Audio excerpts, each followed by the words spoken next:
मेरी वीडियो पसंद आए तो लाइक कीजिए, सब्सक्राइब कीजिए, बेल आइकन दबाना नहीं भूलिए। हमने कभी नहीं सोचा या हम सभी कभी ये नहीं सोचते कि हमारा जन्म क्यों हुआ। क्या हमारा जन्म केवल खा पीकर और मर जाने के लिए हुआ या कोई लक्ष्य भी है? हम सामान्य तौर पर हम सभी इसके बारे में कभी नहीं सोचते और सोचना भी नहीं चाहते कि आखिर हमारा जन्म हुआ क्यों है, जबकि हमें इसके बारे में जरूर विचार करना चाहिए। अगर केवल खा पी कर मर जाना है तो हमारे जीवन का कोई उद्देश्य ही नहीं है। अगर कोई उद्देश्य हो तो जीवन भी एक आनंद प्रफुल्लित होता है, क्योंकि खा पी कर मर जाना तो जानवर करते हैं। जानवर रोज खाते हैं, रोज पीते हैं और किसी दिन मर जाते हैं। वे इसके बारे में सोच ही नहीं सकते, ना कभी वे सोचने की उनमें ऐसी शक्ति ही है। लेकिन मनुष्य जो है वह उसके पास एक विवेकशील प्राणी है, सोचने की ताकत है। तो ईश्वर ने अगर मुझे जन्म दिया है धरती पर, अगर धरती पर भेजा है तो उसका कोई लक्ष्य रहा होगा, उसका कोई विचार रहा होगा। ऐसे ही तो नहीं भेज दिया हमको भेजने के पीछे कुछ न कुछ उसका उद्देश्य रहा है। अगर हम उद्देश्य नहीं पूरा कर पा रहे हैं, हम उसके लक्ष्य को नहीं समझ पा रहे हैं, इसका अर्थ है कहीं ना कहीं हम में कोई कमी है या हम उस कमी को जानना नहीं चाहते।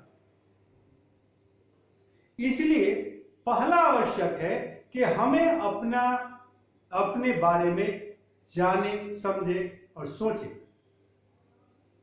सोचें कि आखिर हम धरती पर आए क्यों हैं, हमको धरती पर भेजा क्यों गया है। केवल क्या खा पी कर मर जाने के लिए भेजा गया है या ईश्वर का कोई उद्देश्य भी रहा है? अगर उद्देश्य है तो क्या है? किस उद्देश्य से हमको इस धरती पर भेजा गया है? उसका क्या लक्ष्य रहा होगा? अगर हम लक्ष्य नहीं प्राप्त कर पा रहे हैं तो ये हमारे में कहीं ना कहीं कमी है, जिसके कारण हम उस लक्ष्य को समझ नहीं पा रहे, उसके बातों को समझ नहीं पा रहे। तो हमारे जीवन का सबसे पहला उद्देश्य होना चाहिए कि हमें यह जाने कि हमारा जन्म हुआ क्यों है, हम इस धरती पर भेजे क्यों गए। हमें केवल खा पीकर मर जाने के लिए नहीं भेजा गया है। हमारे इस धरती पर आने का कोई उद्देश्य रहा है। हमें अपने उद्देश्य की खोज करनी पड़ेगी।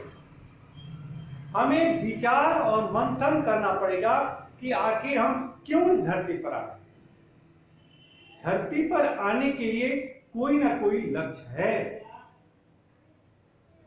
ईश्वर ने कोई लक्ष्य निर्धारित कर रखा और हमें उस लक्ष्य को प्राप्त करना पड़ेगा। अगर हम उस लक्ष्य को नहीं प्राप्त कर पा रहे हैं तो हमारा जीवन निरर्थक है। हम निरर्थक जीवन नहीं जीना चाहिए मनुष्य। हमें अपने लक्ष्य के बारे में विचार करना चाहिए, समझना चाहिए, सोचना चाहिए और हमें अपने लक्ष्य की प्राप्ति करनी चाहिए। इसलिए बात का ध्यान रखना चाहिए। मेरी वीडियो पसंद आए तो लाइक कीजिए, सब्सक्राइब कीजिए, बेल आइकन दबाना नहीं भूलिए। नमस्कार, धन्यवाद।